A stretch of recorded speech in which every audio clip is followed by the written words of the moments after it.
स्वागत है आप सभी का हमारे YouTube चैनल आचार्य जी क्लासेज में। यहाँ पर आप पढ़ रहे हैं इस समय यूपी बोर्ड की कक्षा 12 की हिंदी, जिसमें पवन दूतिका शीर्षक से जो कविता अयोध्या सिंह उपाध्याय हरिऔध द्वारा लिखित प्रिय प्रवास से संकलित है, उसके अब तक आप लोग 14 छंद पढ़ चुके हैं। आज हम लोग इस वीडियो में छंद संख्या 15 व 16 है ना, 15 और 16 दो छंदों का यहाँ पर आज अध्ययन करेंगे। इससे पहले कुछ वीडियो देखें जहाँ पर एक एक छंद का अध्ययन किया गया था, वो कुछ विशेष थे, इसलिए उनका एक वीडियो में एक छंद का अध्ययन किया गया। आइए अब हम लोग पढ़ते हैं 15 और 16।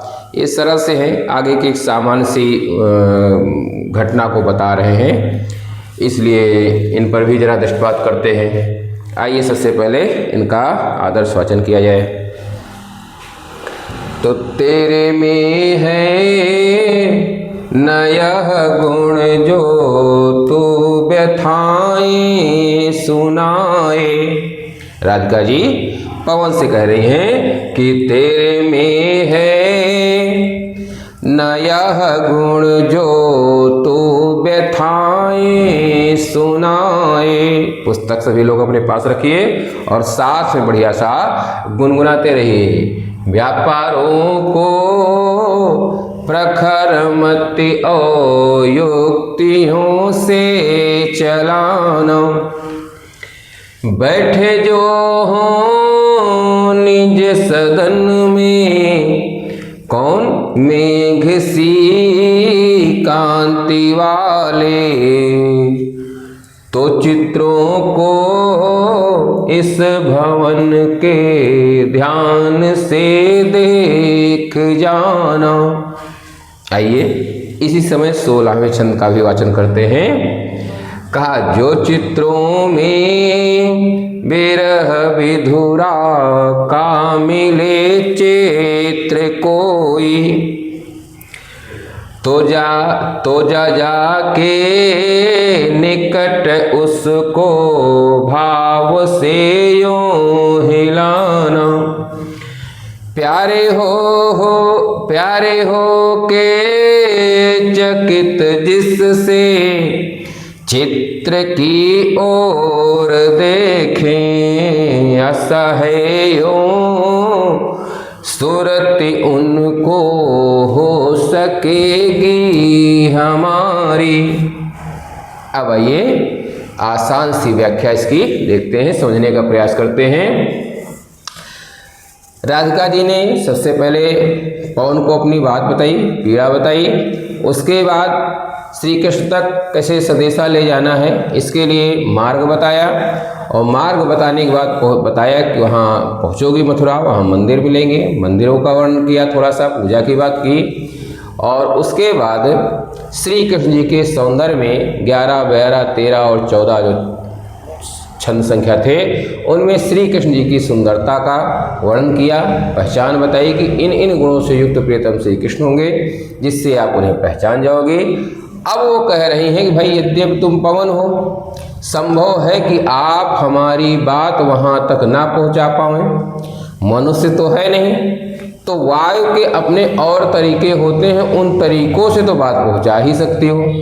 अब तक जो मैंने बात बताई है, जो रास्ते बताए हैं, आपको रास्ता बताया है, जो काम करने को कहा है, लोकहित करते हुए आप चली जाओगी, लेकिन और मेरा संदेशा पहुंचाना हो। लेकिन मान लीजिए कि मेरा संदेशा आप ना पहुंचा पाओ, क्योंकि प्रकृति का एक तत्व है, मनुष्य तो है नहीं, तो इसलिए कहा कि तेरे में है न यह गुण। बिल्कुल आसान सा है, मतलब तुम्हारे अंदर यदि यह गुण ना हो, या तुम्हारे अंदर ये गुण ना हो। अब ये गुण कौन है?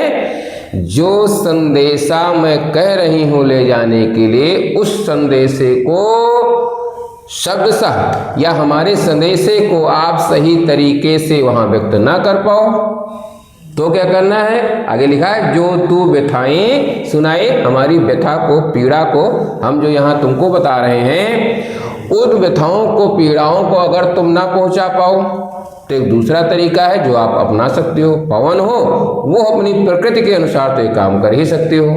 क्या? कि व्यापारों को कुछ क्रियाएं करना है। व्यापार से यहाँ तात्पर्य है क्रियाएं, कुछ कार्य इस तरह के कर सकते हो। और प्रखर मति, प्रखर का अर्थ होता है तीव्र, और मति माने बुद्धि, तीव्र बुद्धि। तीव्र बुद्धि का यहाँ तात्पर्य ये होगा कि चतुराई पूर्ण तरीके से, मतलब बुद्धि का चतुर होकर के, चतुराई के साथ अपनी बुद्धि को जला चलाना, कुछ ऐसे कार्य करना और अपनी मत को, बुद्धि को जरा प्रखर करना, मतलब चतुराई उसमें लाना, और चतुराई ला करके कुछ युक्तियों का प्रयोग करना। युक्ति माने तरीका, हमारी बात कहने का, जो हम संदेशा दे रहे हैं वहां तक पहुंचाने का, श्री कृष्ण को हमारा ध्यान आ जाए, इसके लिए कुछ युक्तियों से चलाना, मतलब कुछ युक्तियों का प्रयोग करना, कुछ तरीकों का प्रयोग करना। और कैसे? बड़ी चतुराई के साथ प्रयोग करना, कुछ कार्य ऐसा करना अथवा कुछ चतुराई पूर्ण कार्य करना, बड़े तरीके से करना, सलीके से करना, ताकि जो संदेशा हम श्री कृष्ण तक पहुंचाना चाह रहे हैं वह संदेशा प्रीतम श्री कृष्ण तक अवश्य पहुंच जाए। ठीक, कहा कि बैठे जो हो निज सदन में, जाना देखना, और हमारे प्रीतम निज सदन में माने अपने घर में, जो माने यदि बैठे हों, यदि अपने घर में कहीं एकांत में कक्ष में बैठे हों, और उस कक्ष में वो कैसे होंगे, आगे एक और उपमा दी गई है, मेघ सी कांति वाले। मेघ माने बादल, ये तो आप जानते ही होंगे। मेघ सी लिखा है तो बादल के समान कांति वाले, है ना, श्यामल वर्णी बादलों के समान श्याम वर्ण वाले प्रियतम श्री कृष्ण यदि अपने घर में बैठे हों। सदन माने घर, आप जानते होंगे, नहीं जानते हैं तो इसका अर्थ भी अवश्य लिख लीजिए। ठीक है, यहाँ पर बहुत उस तरह कठिन शब्द नहीं है जिनका अर्थ पूछा जाए, लेकिन अब जैसे सदन है तो सदन का आपसे अर्थ पूछ सकते हैं। प्रखर का अर्थ तीव्र होता है, मति माने बुद्धि होता है, प्रखर मति माने तीव्र बुद्धि, लेकिन तीव्र बुद्धि का यहाँ तात्पर्य होगा चतुराई, दिमाग से कुछ चतुराई से काम लेते हुए काम करना है। खैर आगे बढ़ते हैं। तो प्रियतम श्री कृष्ण कैसे प्रियतम? कहा कि बादल के समान सांवले रंग वाले कांतिमान शरीर वाले प्रियतम श्री कृष्ण यदि अपने घर में बैठे हों तो क्या करना? तो चित्रों को, अगर किसी ऐसे कमरे में बैठे हुए हैं, राजमहल में कहीं बैठे हुए हैं, वहाँ अनेक प्रकार के चित्र लगे हुए हैं, तो उन चित्रों को इस भवन के, इस भवन माने जिस भवन में बैठे हों, जहाँ पर श्री कृष्ण बैठे हों, उस भवन में लगे हुए चित्रों को ध्यान से देख जाना। कहा जरा ध्यान से उन चित्रों की ओर देखिएगा। अब उन चित्रों में क्या है? तो कहा अगर उन चित्रों में, जो चित्रों में बिरह विधुरा का मिले चित्र कोई, ध्यान से उस कमरे में देखना, बहुत सारे चित्र लगे होंगे। उन चित्रों में अगर कोई ऐसा चित्र मिल जाए, कैसा चित्र? जो विरह विधुरा का हो। विरह विधुरा बनाए, विरह से विधुर, विरह से व्याकुल, विरह के कारण दुखी किसी स्त्री का चित्र मिल जाए, मिले चित्र कोई, अगर तुम्हें कोई चित्र मिल जाए, जो चित्रों में माने उन सभी चित्रों में जो उस कमरे में लगे होंगे, उन सभी चित्रों में से यदि तुम्हें कोई ऐसा चित्र मिल जाए, मिले चित्र कोई माने कोई ऐसा चित्र मिल जाए जो विरह से विधुरा का हो, विरह के कारण दुखी किसी स्त्री का हो, विरह से व्याकुल किसी स्त्री का हो, विरह के कारण परेशान किसी स्त्री का हो, अगर ऐसा कोई चित्र लगा हुआ दिखलाई पड़ जाए तो क्या करना है आपको? तो जा जाके माने बार बार उसके पास जाना है, जा करके नहीं, एक बार नहीं, बार बार उसी चित्र के पास जाना।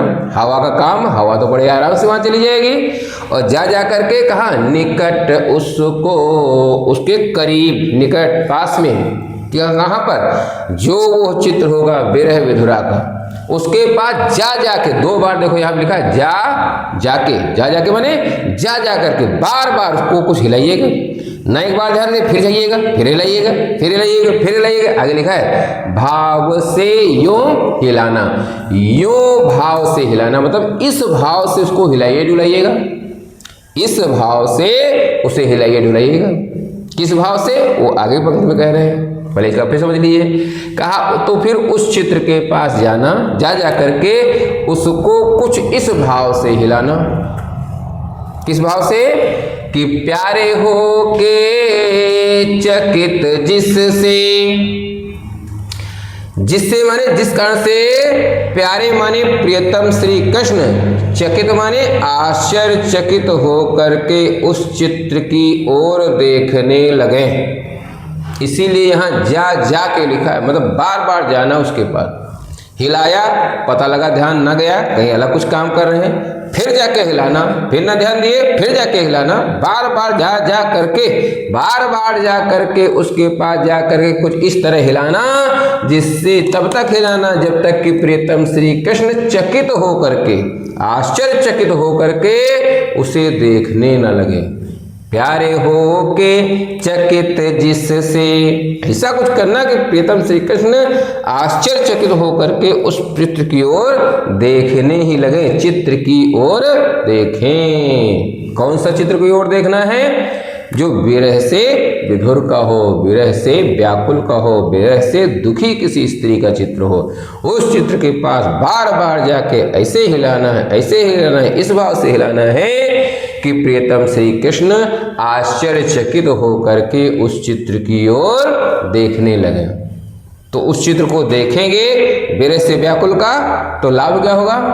कहा मुझे पूरी आशा है, अगर तुम यह चित्र दिखा ले गए, देखेंगे कि विरह से व्याकुल किसी स्त्री का चित्र लगा हुआ है, तो आशा है यूं, यूं माने इस प्रकार, मुझे पूरी आशा है कि इस प्रकार प्रियतम श्री कृष्ण को सुरति, उनको माने प्रियतम श्री कृष्ण को, सुरति माने होता है स्मरण आना, याद आना, सुरति माने स्मरण आना या याद आना। आशा है उन्हें याद आ जाएगी, किसे, हो सकेगी हमारी, हमारी सुरति हो सकेगी, माने हमारी याद हो सकता है आ जाए। इस प्रकार, यो माने इस प्रकार मुझे पूरा विश्वास है। किस प्रकार, जब उस चित्र को देखेंगे विरह से व्याकुल किसी स्त्री का, तो शायद उन्हें हमारी याद आ जाए, पूरी आशा की याद आएगी कि हाँ, जैसे इस चित्र में कोई विरह से व्याकुल है, ऐसे ही मेरे प्रेम, मुझसे प्रेम करने वाली राधिका भी मेरे विरह से व्याकुल हो करके परेशान हो रही होगी, दुखी हो रही होगी। तो राज कार्य कर रहे हैं, राजा के पद को विभूषित कर रहे हैं, राजकार्य में तल्लीन होंगे, हर समय उनको हर समय वो काम में व्यस्त रहते होंगे, तो जाहिर सी बात है समय नहीं मिलता होगा। लेकिन अगर यह तरीका अपनाओगी पवनदूत के, तो उस चित्र को देखकर मुझे पूरा विश्वास है कि हमारी याद अवश्य आ जाएगी, और हमारी याद आएगी तब संभव है कि वो मेरे लिए कुछ कर सकते हैं। तो ये दोनों छंद थे।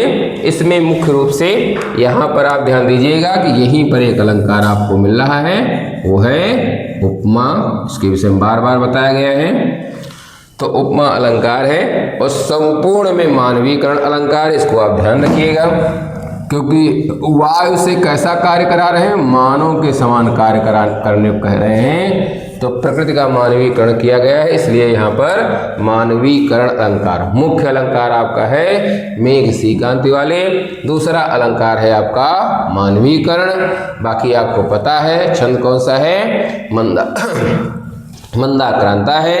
रस की दृश्य, अब यहाँ पर अभी जब तक श्री कृष्ण जी की सुंदरता का वर्णन चल रहा था, सब श्रृंगार छंद थे। अब फिर से विप्रलंभ श्रृंगार का यहाँ पर प्रयोग किया गया है।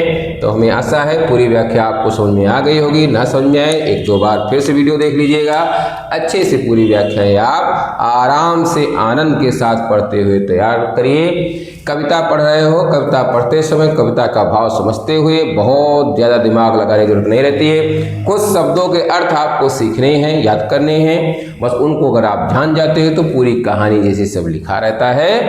तो इस तरीके से आप बिना विशेष परिश्रम के आराम से, केवल मैं बार बार बताता हूँ, इन वीडियो को आप जब बिस्तर पर आराम करने जाएं तो लगा करके रख लीजिए। ध्यान से केवल सुनते रहिए। अच्छी सुनते हुए आपको अच्छी नींद भी आएगी और आपका हित भी होगा।